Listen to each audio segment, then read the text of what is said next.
hysteria over voter fraud, this really non-existence voter fraud, has been used to intimidate and disenfranchise voters and to actually pass measures that block out millions of eligible voters. These guys are covering for now is voter ID.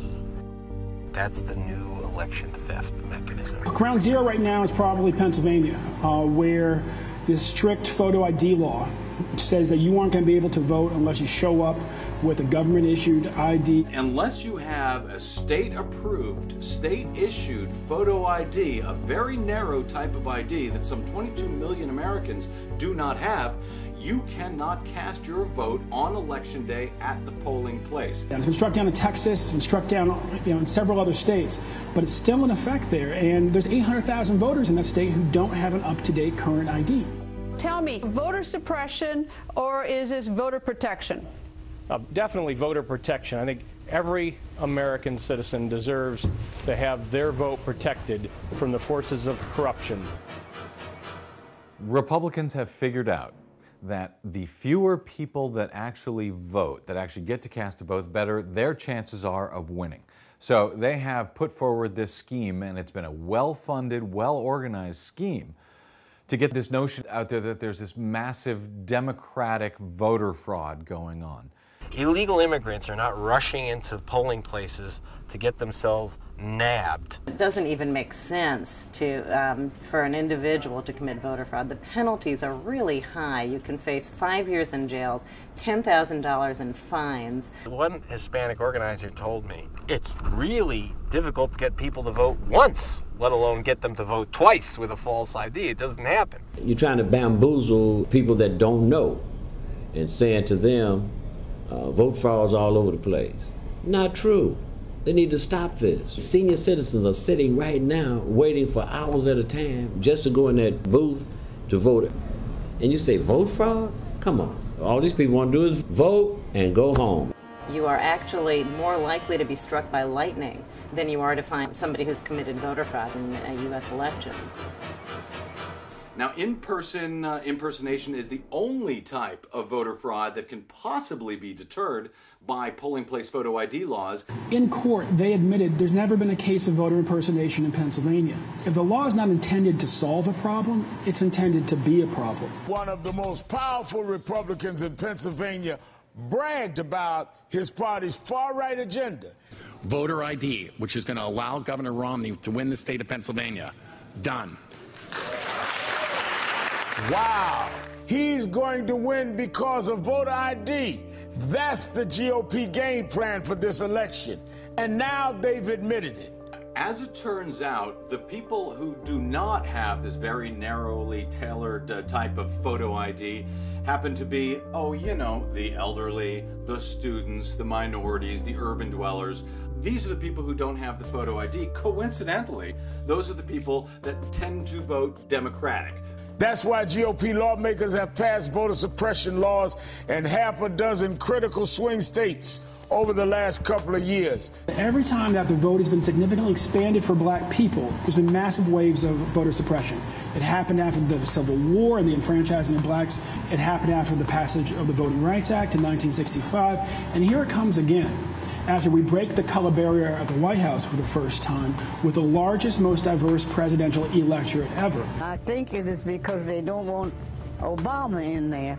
So I think they're trying to do something to keep the black people from having the right to vote.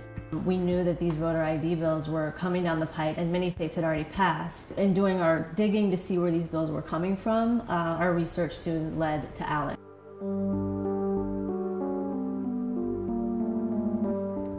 Probably the worst example of a pay-to-play catastrophe is this monstrosity called ALEC. And it is a straight-up pay-to-play organization where corporate lobbyists and legislators sit down together and come up with crazy laws that hurt America, like the voter disenfranchisement laws. ALEC is one of the prime movers on voter ID laws, which make it very, very hard to vote, on a host of voter suppression measures, changing of election dates, making it harder to do referendums and recalls and other democracy initiatives. Paul Weyrich, back in 1980, he gave the Rosetta Stone for how to steal votes in the modern age. Speaking in 1980 at a Baptist convention down in Texas with Jerry Falwell and Ronald Reagan by his side. Now, many of our Christians have what I call the goo-goo syndrome. Good government. They want everybody to vote. I don't want everybody to vote. Elections are not won by a majority of people. They never have been from the beginning of our country, and they are not now. As a matter of fact, our leverage in the elections, quite candidly, goes up as the voting populace goes down. Here we are 25 years later, and this is being put in place by his organization, the American Legislative Exchange Council, which is funded by the Kochs. The problem with the Koch brothers is no problem at all, as long as you like a democracy where you get to buy any candidate you want, as opposed to, you know, the old-fashioned idea of one man, one vote. Laws will be passed that will affect every aspect of your life, but you won't know why they were passed. They won't be passed because you asked for them. They won't be passed because they're good for you. They will be passed because they allow somebody who makes a lot of money to make a lot more money. It is an all-out assault on democracy, but now it's been legitimized by the U.S. Supreme Court, and it's killing us.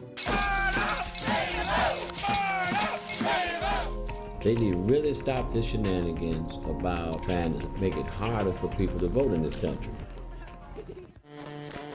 There are a few things that you can do to optimize the chances of your vote being counted and counted correctly this year. If you're not registered, register. If you are registered, check with your county and make sure that you are still registered. Make sure that you vote on a hand-marked paper ballot, not a touchscreen system, not a computer system that prints out a little paper trail. If you want to oversee your own democracy, if you want self-governance, stick around. Be there at the end of the night when those polls close. Take photographs. Bring your cell phone. The more eyeballs who are there, the more people who are looking, the harder it is for the bad guys to get away with what they want to do.